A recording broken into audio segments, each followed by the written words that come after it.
So guys, may chika ako sa inyo. Huwag maingay. Kayo lang yung mga kaalam.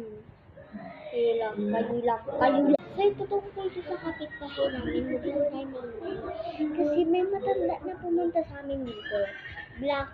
Naka-black siya na sombrero. Pero basta black din yung suot niya. Tapos parang may design dito na red. Natakot ako bigla kasi kanina, nung nanonood ako, nakaupo ako, nakita ko siya. Parang sinusubukan niya pumasok dito. Hindi pa naman yun nakalock. Pero nakalock yun. Parang, yung kunyari, hindi pa nakasarado. Tapos yung parang may, siya, may locker. Hindi tunay na lock. Basta guys.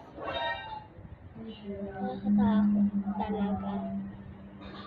Hindi ako makapaniwala. So, agad ko tinawag si mama. Pero agad din siyang umalis. Tinitingnan lang kung ano meron sa kabila na bahay. Tinitingnan niya. Ginagaling niya kasi parang gusto niyang pumasok na So, ang nangyari, tuwang-tuwa ako kay mama. And sabi ko kay mama, sarado mo yung gate, baka mamaya kasi may pumasok.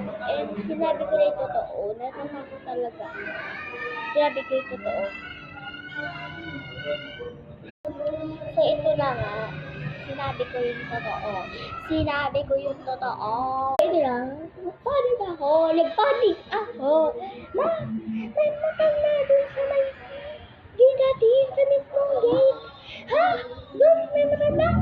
Sa anong kulay ng mga ganit? Naka-sombrero na black. Sarap yung gate. Oo, sarado ka na. Kinakabahan ako na kasi. Oo nga, ma. Ganon.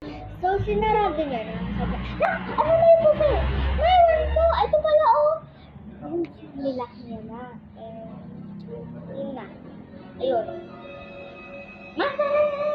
Tulog ko na. Ganon.